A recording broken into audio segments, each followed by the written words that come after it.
Hello, everyone. Welcome. This is a pre-recorded event, and we'll focus on how to prepare for the silver tsunami and associated healthcare supply chain impacts. This session is for executives and supply chain leaders for healthcare organizations, including health systems, healthcare facilities, as well as manufacturers, suppliers, and distributors. We hope you enjoy this session today. Should you have any questions, there will be email contacts at the end of the session that you can use to share your questions, and we will respond as quickly as possible. So without further ado, we will dive into today's session. This session is hosted by RDA Healthcare Supply Chain Services as well as DCCS Consulting. Hello, my name is Angie Haggard, CEO for RDA Healthcare Supply Chain Services, and I'm excited that you are taking time to join us in this session today. So we'll start with our learning objectives for this session. We have 4 learning objectives. First and foremost is we will go through and define what the silver tsunami is and its potential impacts. Secondly, we will talk about the key healthcare trends related to financials, leadership, labor, as well as our favorite topic as of late, AI. Thirdly, we will talk through specific strategies to strengthen your financial resilience, your workforce sustainability, as well as leadership continuity. And last but definitely not least, talk about the role of AI and the technology that can help aid in labor shortages and really promoting your long-term sustainability as an organization. So without further ado, we will dive into specifically what is the silver tsunami. So the silver tsunami is forecasted to happen in 2030.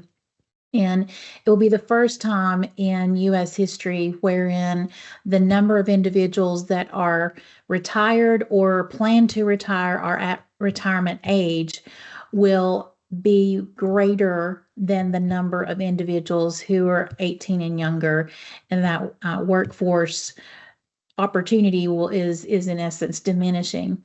So what this means is that there will be older adults that will outweigh the number of children, and overall there's forecast to be a 22% decrease in the population growth. So what exactly does this mean for healthcare specifically? No surprise, there will be a shift in the payer mix for healthcare providers because there will be more elderly individuals that are needing care, which will result in an increased demand for services. So as a result of this tsunami, there will be a service consolidation both in clinical service line aspects as well as in support functions. And we're already starting to see many of those aggregations and consolidations happen today within and across healthcare systems. So this will definitely increase the challenges that we are facing today with labor shortages. What we think is bad today is forecasted to be significantly worse by 2030. So we have, as leaders in healthcare, approximately 4.5 years. This is July 2025.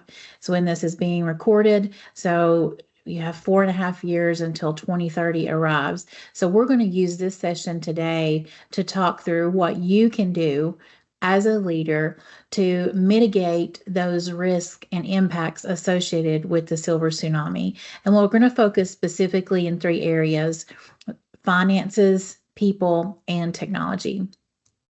So without further ado, we'll dive right into the finances.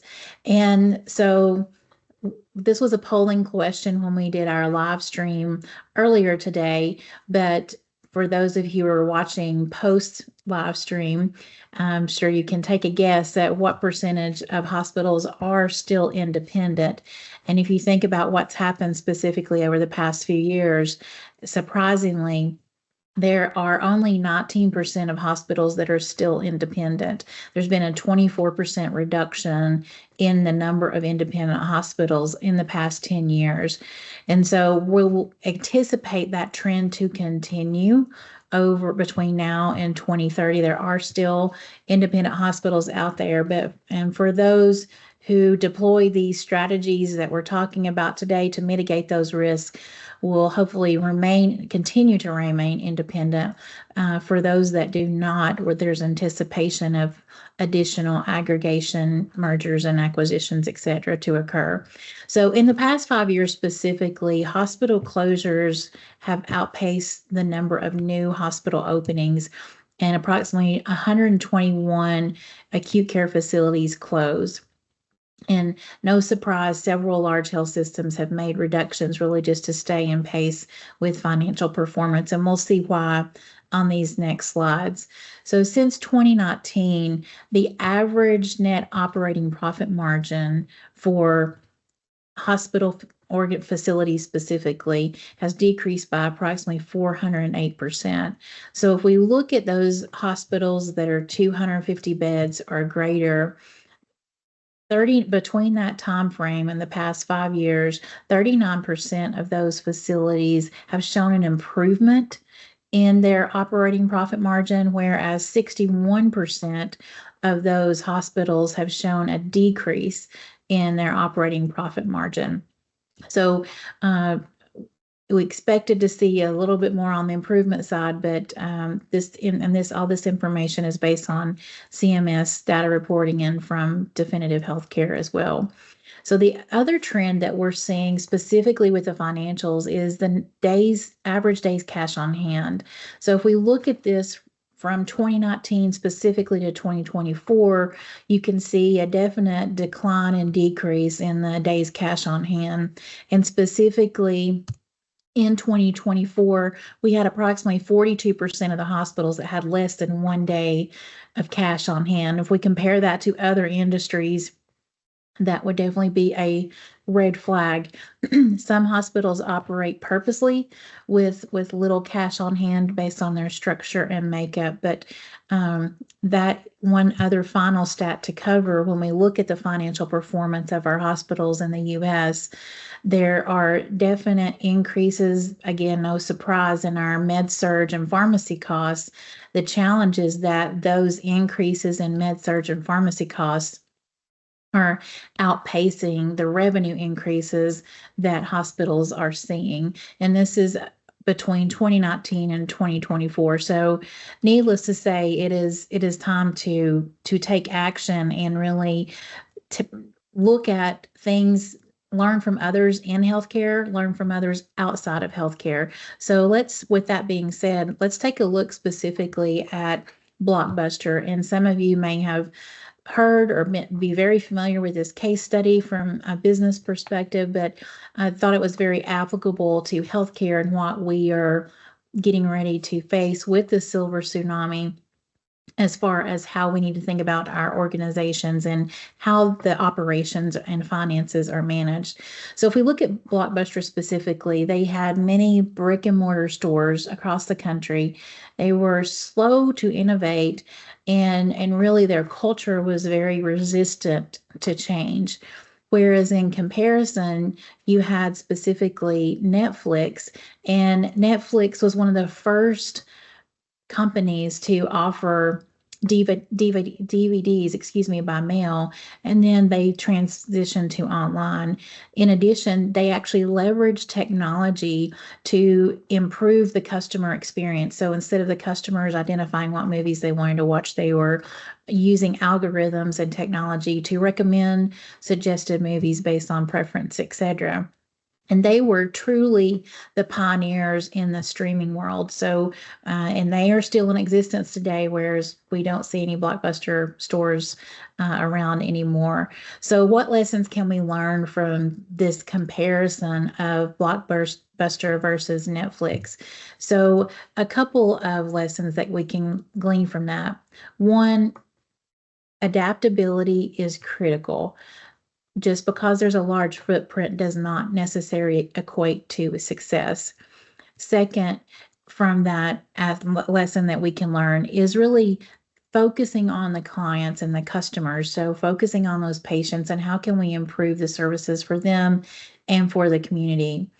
And next, timing is critical. We tend to move slower in healthcare and when it comes to change and change management. And so knowing that we have 4.5 years on the horizon to prepare for this, keep that in mind as leaders as you think about your day-to-day operations and your future strategies that you develop.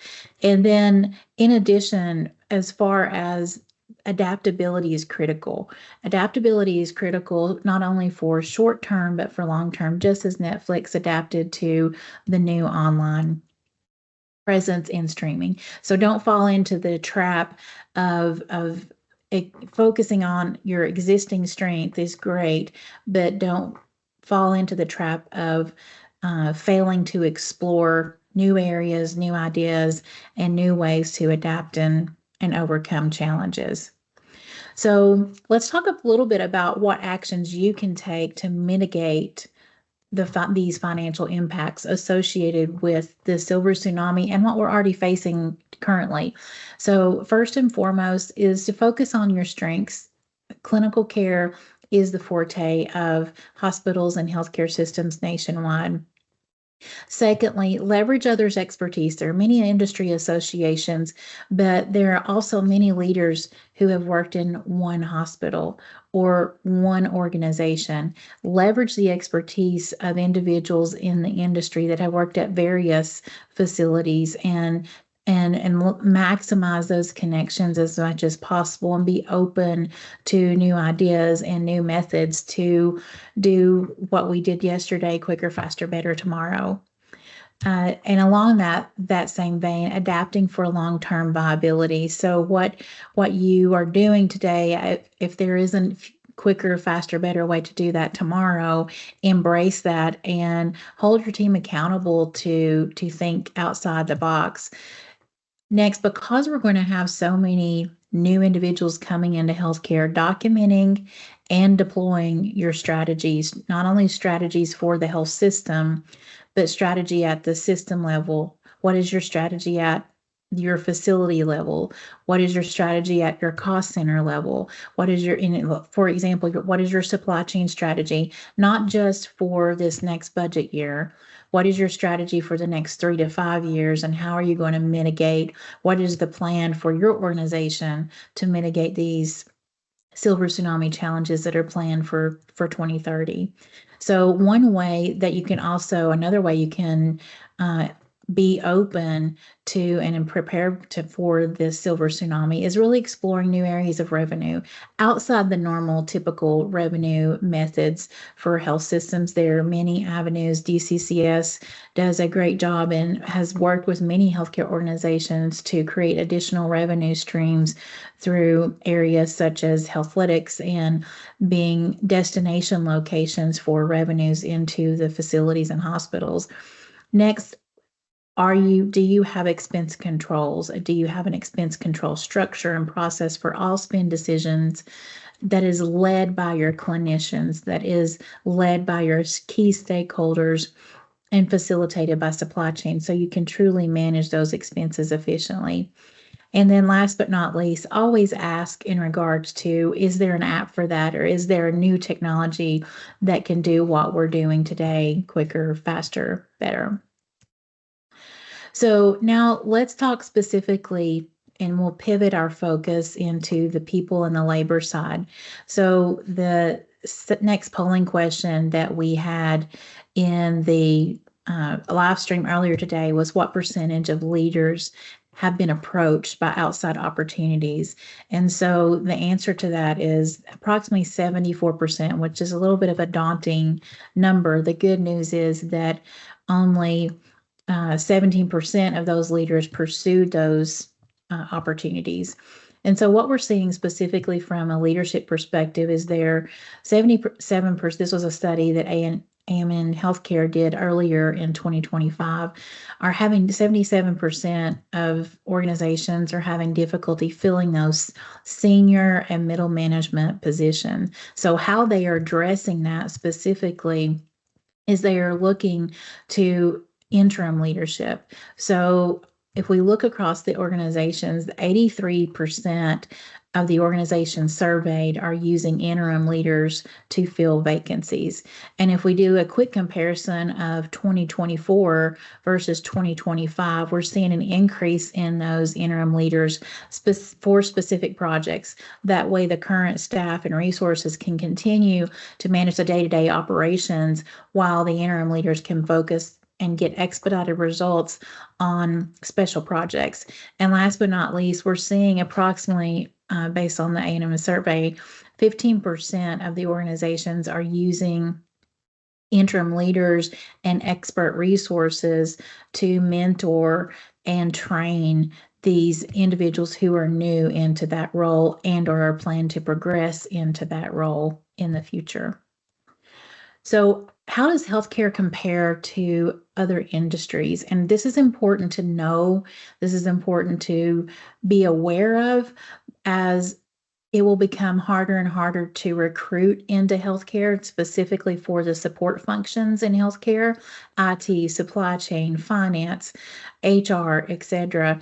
And so the purpose of this is really to share some of those comparisons of healthcare versus other industries and what the labor pool and resources are looking for. So from a culture and purpose, mission, goals, etc., healthcare wins hands down, because healthcare, when you're working in healthcare industry, you are truly making a difference in someone's life in a life or death situation, whereas other industries is not the same. Secondly, from a lens of the environment that the individuals are working in, in healthcare specifically, they're working with people who are not feeling well, who are not at their best, whereas in other industries, they're working when it's typically a positive experience. And then next, from a pay perspective, healthcare tends to be lower pay but better benefits, whereas other industries are typically higher pay, not always as great as benefits. So just know that could be a potential factor that you're competing with when you're trying to recruit individuals. And then next, from a work environment, as far as working remotely versus on site, this is a definite point of consternation with some facilities and healthcare organizations specifically. And we're talking about the support functions here, not about the clinicians and physicians that are providing direct patient care, but these indirect and support functions more specifically. There is a trend of doing a hybrid model, not necessarily 100% remote, but a hybrid model. And when you look at other industries who also provide that is an advantage that healthcare organizations have when they are thinking outside the box. And lastly, just providing that flexible work schedule for their employees and leaders in those support functions. So next, specifically, let's talk about one of the unique factors in healthcare from a labor perspective. There are 5 generation types in the workforce potentially. Not all facilities have this, but some do, where you have physicians who range from your traditionalists all the way through to your Gen Z generation. So it's important to understand some of their traits, their values, and communication preferences. This is not saying everyone in these generations falls into these categories. This is just a typical preference based on studies that were conducted and various HR research that was performed. So specifically from a traditionalist lens, they are the individuals who really prefer that face-to-face communication, written communication, whereas your baby boomers really are looking for that in-person as well, meetings and possibly phone calls. Your Generation X, we start to get a little bit more digital, where they are more, maybe they prefer text, or maybe they prefer some type of electronic communication, but very direct communication. Whereas then we get into the millennials, who prefer more on the digital side and in texting and interaction with social media versus an in-person meeting or an in-person discussion. Again, this is not everyone. This is just an example traits for these various generation types. And last but not least, Generation Z, who is more on the lens of the digital communication versus direct communication. So these are just reference points to think about as you have your team and you're managing your teams and various leaders and employees throughout the organization. So next, let's talk a little bit about the critical leadership skills. These critical leadership skills are not should not be a surprise, but as you're hiring and recruiting your leaders and creating succession plans for your leaders, these are elements that you want your leaders to have, and these elements and skills are even more critical now than in the past as we move into this age of an increased labor shortage. So make sure that your leaders are authentic. They can communicate at various levels. They have empathy. They have consistent behaviors as far as their communication, their follow through, holding people accountable, and ability to hold people accountable. And last but not least, intentional with not only their management, but the purpose, and that purpose aligned with the organization's goals and strategy. So, as you're looking at your leaders, as you're looking at the individuals for succession planning, it's also important to take care of ourselves as leaders. This is something that many overlook. And so these are just some tips to think about as a leader of an organization, as well as for yourself as an individual leader. And so making sure you take time for self-care, be aware when you're starting to get it's time to step away for a little bit so but burnout does not occur. Make sure you show appreciation to your team and that you're not only listening to your team's ideas, but also that observing. That management by walking around is an older concept, but it still is very effective and needed.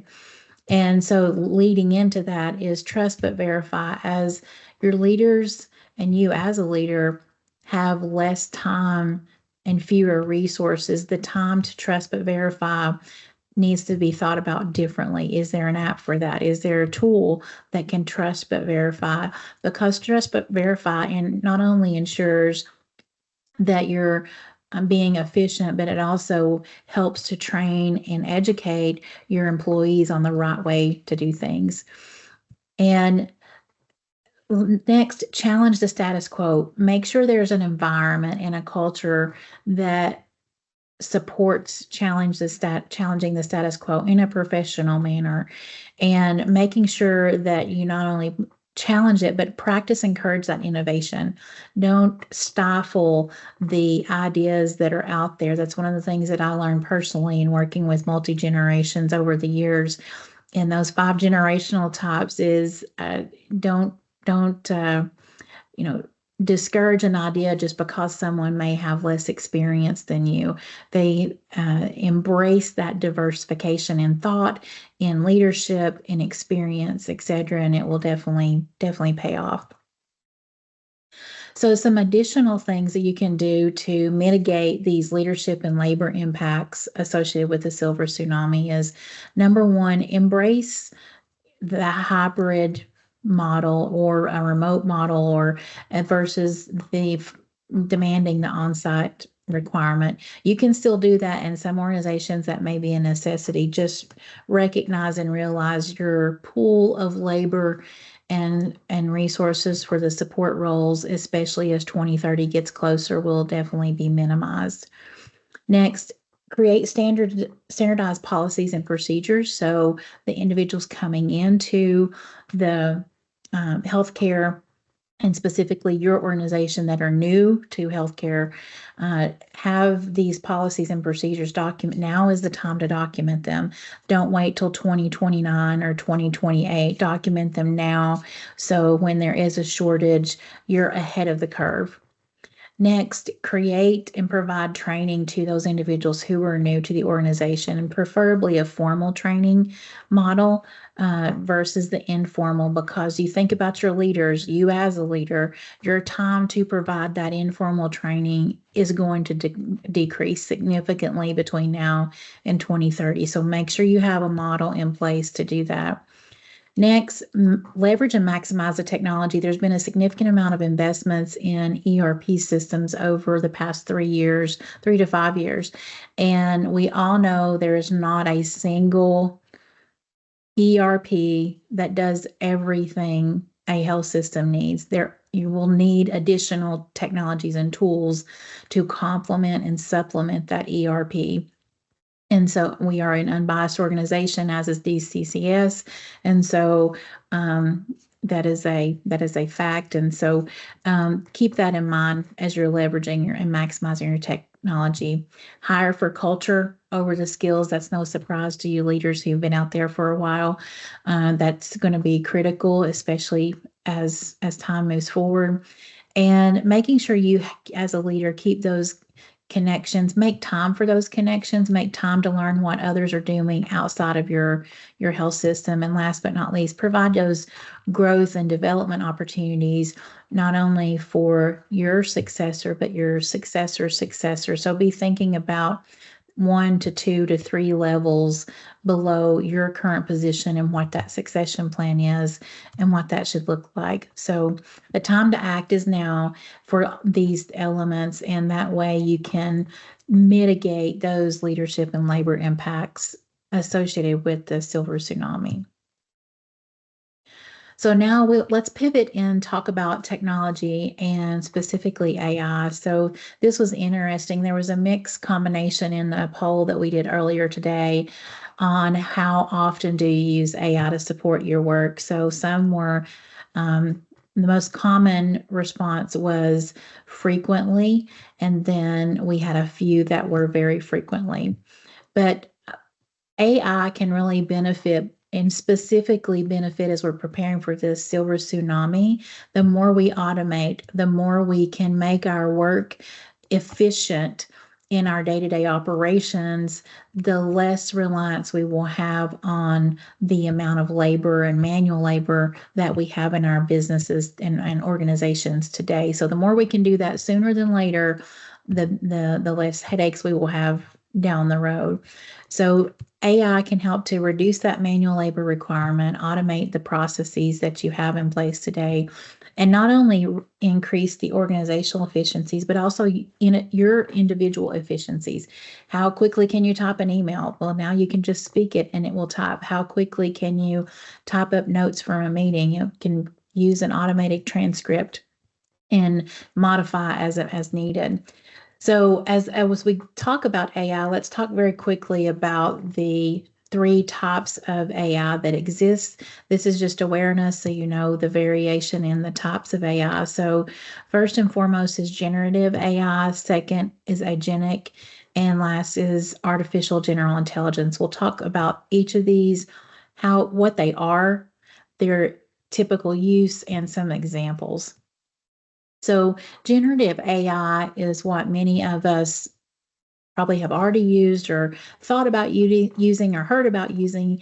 And this is AI that can help you with designs, create a picture, create this paragraph, write a thank you note, etc.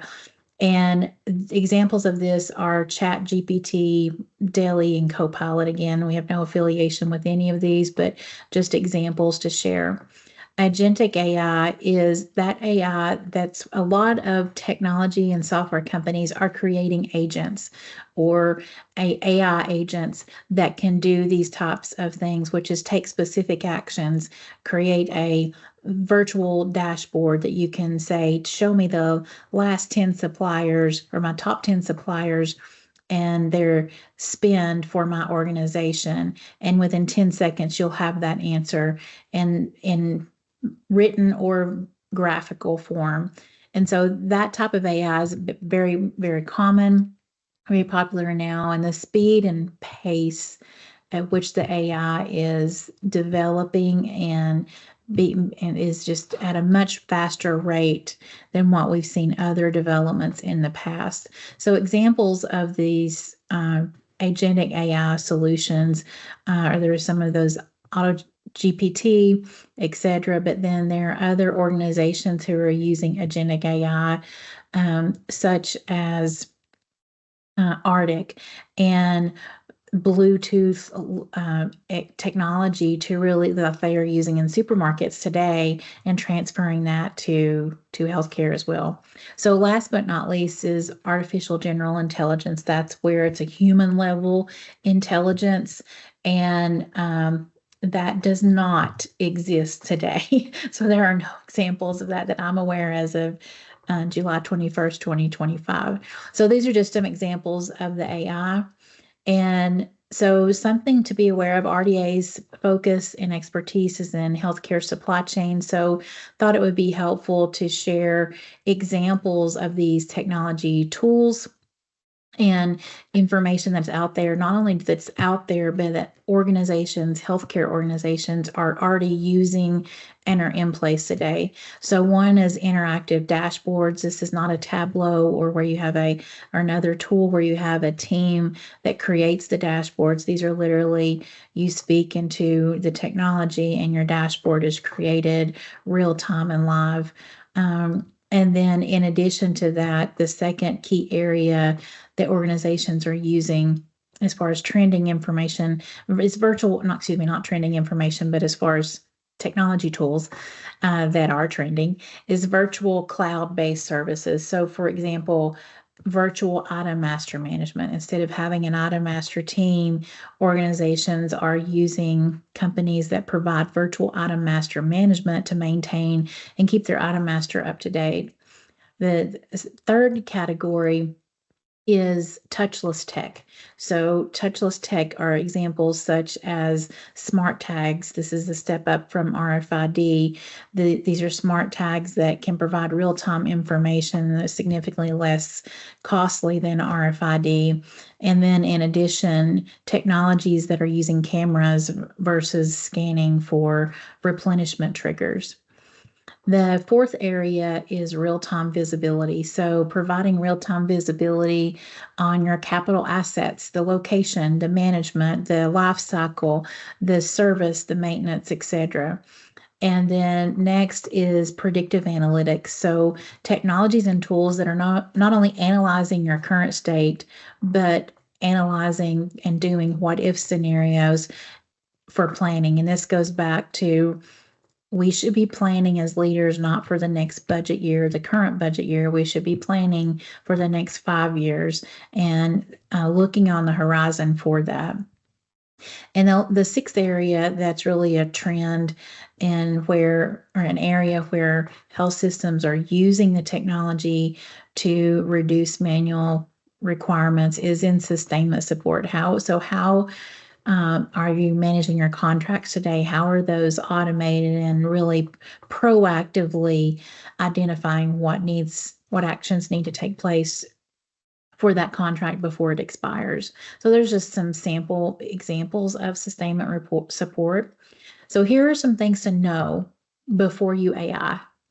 So just as anything else, AI is here. Think about the microwave, not comparing AI to the microwave exactly because they are very different, but similar concept in that for those that were around at that time when the microwave came out, it was definitely thought of as a high tech. This will not be beneficial, and I think there's a microwave in every home at this point in time for the most part. So things to know about AI. Number one, if AI is free, whatever you put in, whatever you type in, is public information. Think of it as the same thing as being on the front page of the newspaper. The second key takeaway for AI, just like anything else, if you have garbage going into AI, you will have garbage coming out of AI. It is not a end all be all fix all solution for our bad data. So cleaning up and maintaining accurate data is the key to success for AI. And AI is biased. That's also something to know. So making sure you know the source of your AI and where that is generating and coming from, and making sure, especially if it's AI that you're using inside your organization from an operational perspective, that it is controlled and protected and not public. And then another question that is very common and associated with AI: do we build or buy AI solutions as an organization? And the answer to that is, um, getting back to what we talked about earlier. Your key competency as an organization or as a company is patient care. Focus on the patient care and leave it to the experts, but evaluate thoroughly your AI options. If your focus and forte is a technology company, that may make more sense for you to buy the AI or build the AI. So just all those things, take all those things into consideration. So next is, what actions can you take inside your organization to mitigate negative AI impacts? So number one, make sure there's contract language to protect your organization and the ownership of the AI. If you're feeding and training that AI agent, make sure that you own the portion that you help to create. Number two, making sure there's an AI governance process in place in your organization. And this is just a common area. This has been used elsewhere as far as a AI checklist. As you're evaluating AI and AI solutions, incorporate these into your overall evaluation process. So last but definitely not least this is a summary of the actions that we've covered today in this session from a financial, people, and technology perspective.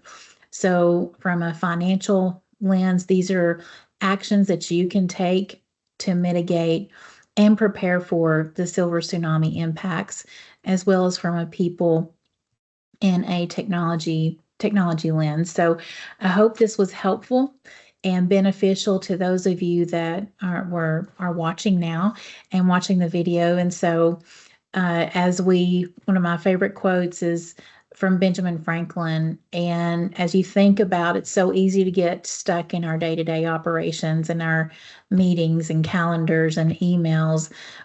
But I really hope that as a leader, you take the time and carve out time to plan from a people, a financial, and technology lens, actions that you and your leaders and your organizations can take to mitigate the silver tsunami. So if you have any questions or need help on any of the content, or have questions on any of the content that was shared today, feel free to reach out to RDA or DCCS at the phone or email numbers below that you see on the screen. And then also check out our websites as well for any information that you may need. I hope you have a great day, and thanks for joining.